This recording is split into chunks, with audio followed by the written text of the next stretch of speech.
What if time itself could scream?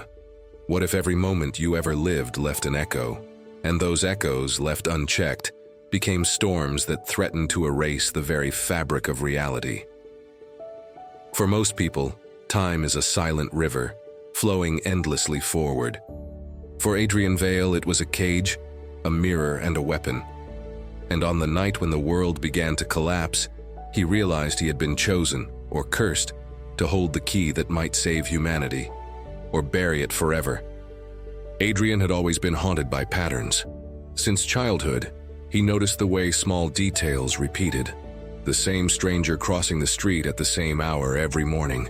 The same word appearing in 3 different conversations on the same day. He chalked it up to coincidence, the brain's tendency to see order where none existed. But as he grew older, the pattern sharpened. He would dream of a woman he'd never met, only to see her sitting on a train weeks later. He would predict accidents seconds before they happened. And the most terrifying pattern of all, the clocks. No matter where he was, no matter what time it should have been, the clocks around him always stopped at 11:11. It was on one of those nights, staring at the frozen digits on his bedside clock, that Adrian heard the whisper. It wasn't outside. It was inside his head. A voice trembling but clear. "The fracture is coming, you must choose." He bolted upright, sweat slicking his skin, heart pounding like a war drum. For days he tried to ignore it, but the patterns grew violent. Fires erupted in his neighborhood. Planes fell from the sky. And through it all, clocks stopped and the voice grew louder.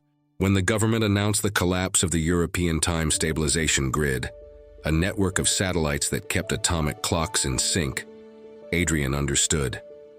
Time wasn't just passing. It was breaking. In the ruins of a forgotten city library, he found it. A book that hadn't been written yet. Its pages were filled with shifting words, sentences that rewrote themselves every time he blinked. And on the first page, in handwriting that looked exactly like his own, were the words, "You are not the first Adrian Vale to face this." His blood turned cold. The book told his story, birth, childhood, everything. And then, halfway through, a horrifying sentence. "Adrian chooses wrong. Humanity falls." The ink bled into the page like a wound. He tried to flip further, but the rest was blank. The story ended there, unless he changed it. That night, Adrian was taken. Black vans, men in suits, a facility buried under a mountain. They called themselves the Chronarchs, a secret order tasked with guarding the fractures of time. Their leader, a woman named Celine, looked at Adrian with eyes both merciful and merciless. "You hear it, don't you?" she asked. The scream beneath the seconds. He nodded and she leaned closer. "Then you know why you're here. You are the pivot. In every version of this reality, you're the one who stands at the fault line. But in every version, you fail." Adrian's voice cracked. "Then why keep trying?" Celine smiled, sad and sharp. "Because one success outweighs 1,000 failures. And if you find the path, we all live." They showed him machines, vast rings of light, humming with stolen decades, powered by siphoning the lifespan of volunteers who believed sacrifice was worth survival. Each ring allowed glimpses into alternate timelines. Adrian watched a dozen versions of himself. One became a tyrant, one a coward, one a martyr whose death came too soon. And in each world, the fracture consumed everything. But then, one anomaly. A timeline where the fracture slowed. Not stopped, but delayed. And the Adrian in that world had chosen to let someone die. His sister. Adrian's chest constricted. His sister Leah had been killed in a car accident when he was 16. It was the wound that never healed, the moment he had begged the universe to undo. Could it be that her survival doomed the world?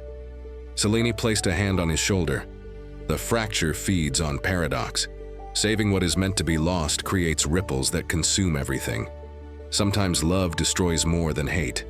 Adrian wanted to scream. He wanted to tear the machines apart. But the voice inside, the one that whispered of the fracture, now whispered something else. "You know it.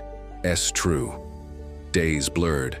Adrian trained with the Chronarchs, learning to anchor himself against the tides of shifting timelines.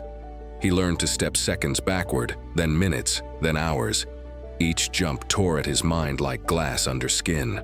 He saw futures where the seas boiled, where cities turned to ash, where children were born only to dissolve into dust.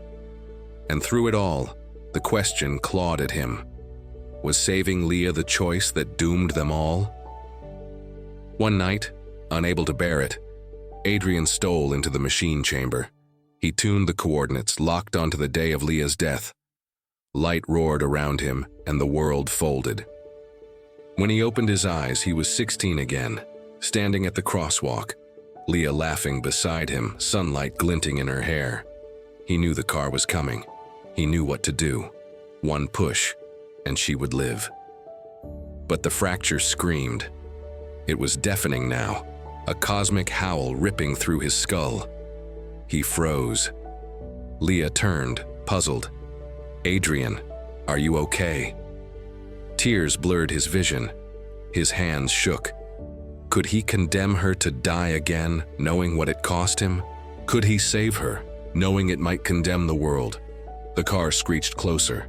He had seconds. And in that heartbeat, Adrian understood the truth. The fracture wasn't a monster outside him. It was him. His refusal to let go.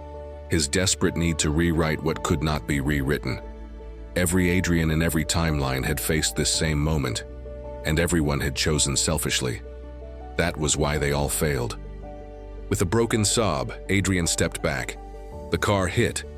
Leah was gone. His scream tore the air apart, and then, silence. The fracture stilled. The clocks resumed. For the first time in his life, time flowed freely. He collapsed, empty, shattered, but alive.